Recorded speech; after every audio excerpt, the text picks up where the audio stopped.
right, let's dive in. Today we're looking at part 5 of I.E. Richard's Philosophy of Rhetoric lectures. Metaphor time? You got it.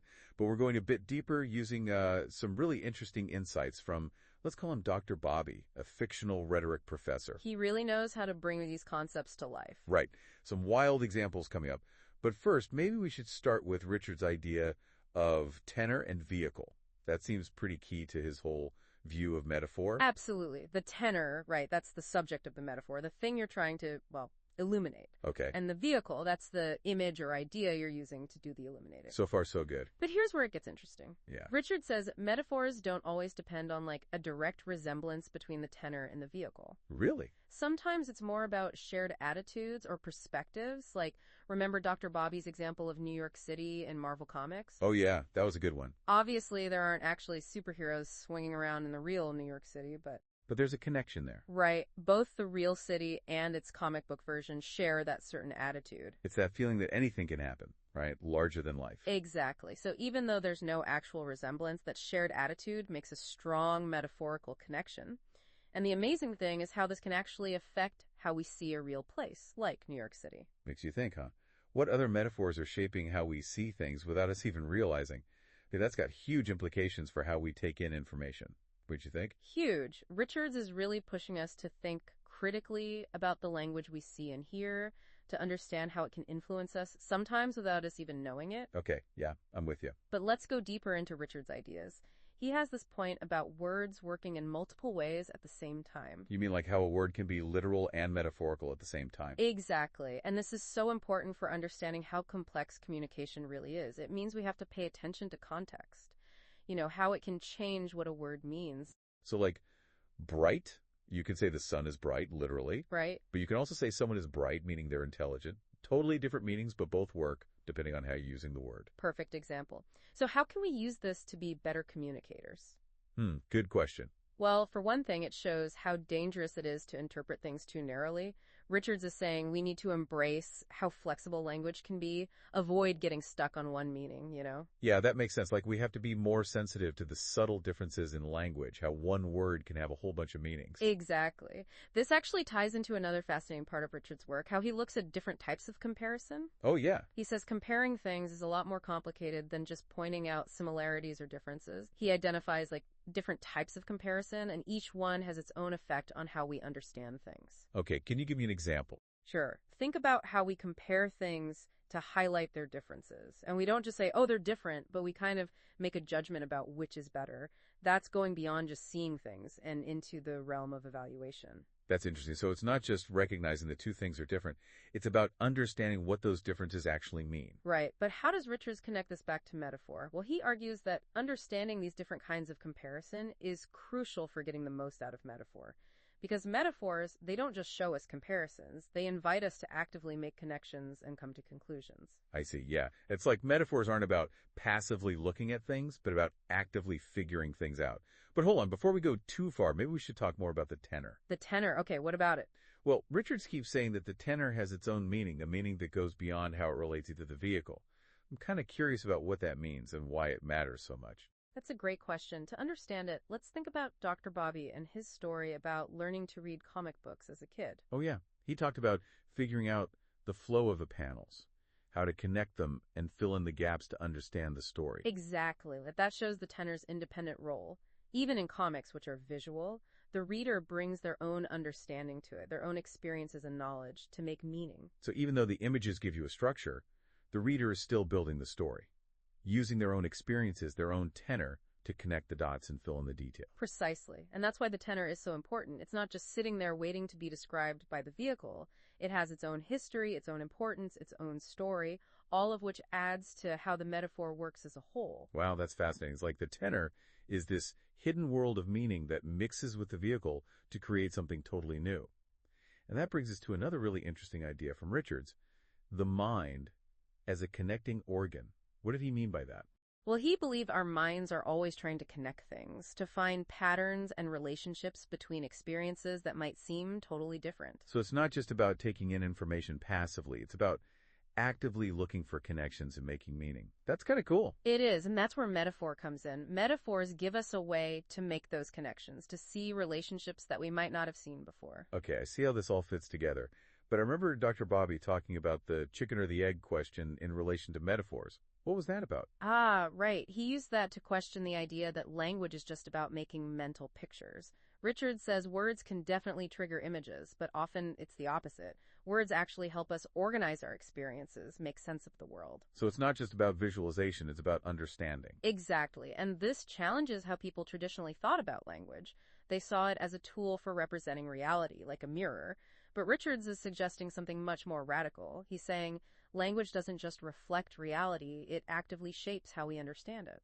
So it's not just a passive tool for describing things, it's an active tool for building our understanding. Wow, that's pretty deep. I'm starting to see why people see Richard's work as such a big deal. It is, isn't it? And there's so much more to uncover, but we've covered a lot today. Yeah, we have. Richard's ideas, they really make you think. They do. He was way ahead of his time. Absolutely. And we'll be back soon to continue this dive. There's still a lot to explore in Richard's world of metaphor. Definitely. It's a journey worth taking. Words organizing our experiences. It's powerful, when you think about how that shapes our whole understanding of the world around us. Yeah, totally. It really is mind-blowing. And you know what? I think it connects back to what we were talking about before about metaphors not always needing that direct resemblance. You're thinking about Dr. Bobby's example with New York City in Marvel Comics. Exactly. I mean, obviously there aren't any superheroes swinging from buildings in real-life New York, but the metaphor still works because it captures a feeling, a shared attitude. Precisely. Both the real city and its comic book version have this sense of energy, of possibility, even danger, right? They both embody this idea that anything could happen. And that shared attitude, that deeper meaning, that's what makes the metaphorical connection, even though there's no literal resemblance. That's the heart of Richard's idea. Metaphors can work on all these different levels. It's not just about finding things that look alike. It's about tapping into those deeper meanings, the things they share. And those meanings can really change how we see the world. This makes me think about something else Richard's talked about, how one word can have multiple meanings at the same time. How can we, as listeners, use that to be better communicators? Well, knowing that words have all of these different sides to them can help us pay more attention to the little things in language. We start to see how the meaning of a word can change depending on the context or what the speaker's trying to say, even our own experiences. So it's like we need to become word detectives, right? Deciphering all these different layers of meaning hiding in plain sight. Love that analogy. And it links back to another important thing Richards talks about, the problem with neurointerpretations. He's warning us against getting fixated on just one strict meaning for a word, because it stops us from seeing the richness of language. Right, I get it. If we just stick to the literal meaning of a word, we miss out on all the metaphorical potential, all the ways it can connect to our experiences and shape our understanding. Kind of like how Richards talks about comparison, right? Absolutely. Richard's view of comparison is so insightful. He's saying it's not just about finding similarities or differences between things, It's a much more active, dynamic process. Right. He talks about how we can use comparison to emphasize what's similar or what's different, to make judgments, or even to understand something totally new. Exactly. He points out all these distinct types of comparison, and each one affects how we understand the world in a unique way. Can you give me an example of how these different types of comparison might actually work? Sure. Think about comparing two political systems. You could compare them just to point out the differences in how they're structured, or you could compare them to see which one is better at achieving certain things, or you could even compare them to come up with a totally new system that combines the best of both. Wow, that's a really good example. It shows how comparison can be this active tool, something we can use to analyze, evaluate, even create new possibilities. It's almost like a superpower, Love that. Richards would probably agree with you. He saw comparison as this fundamental part of how we think, how we make sense of the world and interact with it. This all seems to connect back to Richard's focus on the tenor, the subject of the metaphor. What's so important about it for him? Remember, the tenor brings its own meaning to the metaphor. It's not just passively waiting for the vehicle to describe it. It has its own history, its own weight, its own story. Right. It's like the tenor is this whole world of meaning that's hidden until it interacts with the vehicle and creates something new and insightful. Precisely. And getting the role of the tenor is key to really appreciating how powerful and complex metaphors are. It's not just about figuring out how the tenor and vehicle are related, it's about recognizing how the tenor, with all its layers, adds to the meaning. This reminds me of something Dr. Bobby said about how we're always actively creating meaning. As readers, as listeners, we're not just absorbing information, We're using our own experiences and knowledge to make sense of what we're taking in. You're right. Dr. Bobby's story about learning to read comic books really illustrates that. He talked about figuring out the flow of the panels, connecting the dots, filling in the gaps to make a story. Even though comics are visual, the reader is still actively making meaning. So even though there's a framework there, we're still the ones building the story, creating the meaning. Exactly, and that's such a crucial insight. It means even when we're looking at something as straightforward as a comic book, we're still deeply involved in interpreting and making meaning. I'm starting to see how all these ideas from Richards are connected. It's like they're all pieces of a puzzle that, when you put them together, reveal this deeper understanding of how language shapes our thoughts, our perceptions, even our actions. That's a great way to put it. And Richards himself was so interested in how language and thought were connected. He believed language wasn't just for communication, it was a fundamental part of what makes a human. This brings us to another one of Richards' groundbreaking ideas, the mind as a connecting organ. What did he mean by that, and how does it relate to metaphor? Well, Richards believed our minds are always looking to connect things, to find patterns and relationships between experiences that might seem totally separate. He saw this as a basic drive, a core part of how we learn, grow, and understand the world. So it's not just about passively taking in information, it's about actively searching for connections and creating meaning. That's pretty cool. It is, and that's where metaphor comes in. Metaphors give us a way to make those connections, to see relationships we might have missed before. They help us bridge the gap between what we know and what we don't know, to expand our understanding and come up with new insights. This makes me think about that chicken or the egg question Dr. Bobby brought up. He was using that to challenge the traditional view that language is just about creating mental pictures. You got it. Richards argued that while words can definitely make us picture things, they do so much more than that. They help us organize our experiences, put information into categories, and make sense of the world in ways that go beyond just visualizing. So it's not just about seeing, it's about understanding. Exactly. And this challenges the old view of language because it suggests that language isn't just a tool for representing reality, it's a tool for constructing it. It's through language that we create meaning, shape how we see things, and ultimately define our reality. Whoa, that's getting pretty deep. But it makes me wonder, if language is so powerful, does that mean we're just stuck with whatever words we encounter? Do we have any control over it at all? That's a fantastic question, and it's one that Richard struggled with too. He believed that even though language definitely shapes our thinking, we're not helpless against it. So we're not just passively receiving meaning. Not at all. Richard said we have choices in how we engage with language, how we interpret it, and how we use it to create our own meaning. That's kind of empowered, isn't it? Even though language can influence our thinking, we still have the power to step back, think critically, and ultimately decide how we want to understand and interact with the world. But how do we actually do that? That's where Richard's work becomes really practical, I think. By understanding how powerful metaphors are, by being more aware of the subtleties of language and all the ways it can be used, we can start to take more control over our own thinking. So by becoming more aware of the metaphors that are shaping our views, we can start to question them, challenge them, even create new metaphors that better reflect what we believe in. Exactly. And that's a pretty powerful skill to have. It lets us break free from old ways of thinking and create new possibilities for ourselves and the world around us. This is amazing. I'm starting to see how Richard's ideas can be applied not just to literature or rhetoric, but to life in general. Absolutely. His work gives us a way to think critically, to question what we take for granted, and to be more deliberate about how we use language to shape our own reality. It's like he's giving us a set of tools, right, to become more aware, more engaged, and ultimately more empowered in how we live our lives. I love that. And I think that's a perfect note to end on. We've covered so much ground, and there's still more to discover in Richard's fascinating world of metaphor. We have. This has been a truly deep dive. It has. And Richard's work, it's timeless. It still resonates today.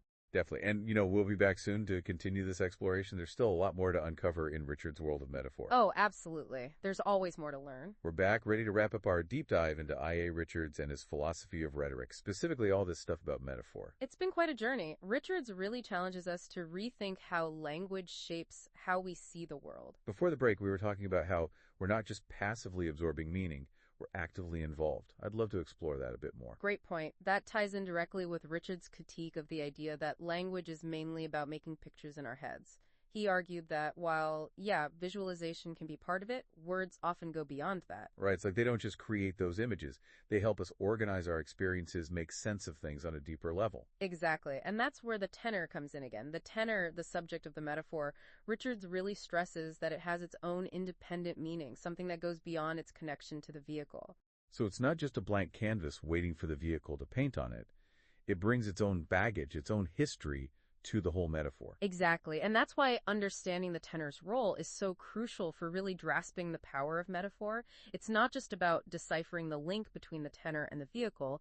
It's about recognizing how the tenor, with all its nuances and complexities, contributes to the overall meaning. That makes me think about Dr. Bobby's example of learning to read comic books. Even though the pictures give you so much information, the reader still has to fill in those gaps, connect the dots, use their own experience to make sense of the story. Perfect example. Even in comics, which are so visual, the reader is actively building meaning, bringing their own understanding, their own experiences to the table. And that's essentially the tenor in this case. So even though there's a framework there, we're not just passively taking it in, we're actively involved in creating the story. Exactly. And that's a powerful idea. It means that meaning isn't something just given to us. It's something we create through how we interact with the world, with language, with each other. This reminds me of another thing Richard's talked about, how metaphors don't always rely on a direct resemblance. Sometimes it's more about those shared attitudes or perspectives. Dr. Bobby's example of New York City in Marvel Comics, right? Yes. It's fascinating how that metaphor works, even though there's no literal resemblance between the real city and how it's portrayed in comics.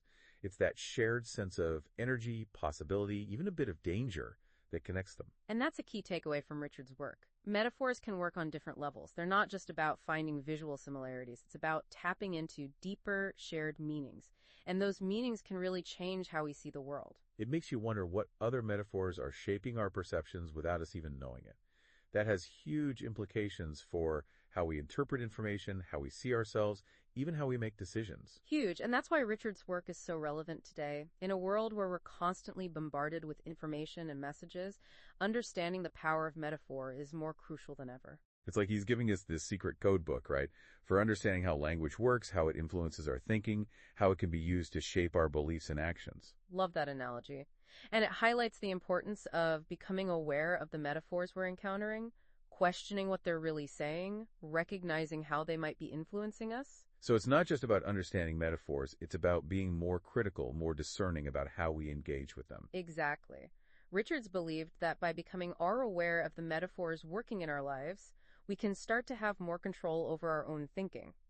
We can challenge those metaphors, question them, and even create new ones that better represent our own values and beliefs. That's pretty powerful. It's like he's giving us a set of tools to become more aware, more engaged, more in control of how we interact with the world and how we create our own realities. Couldn't have put it better myself.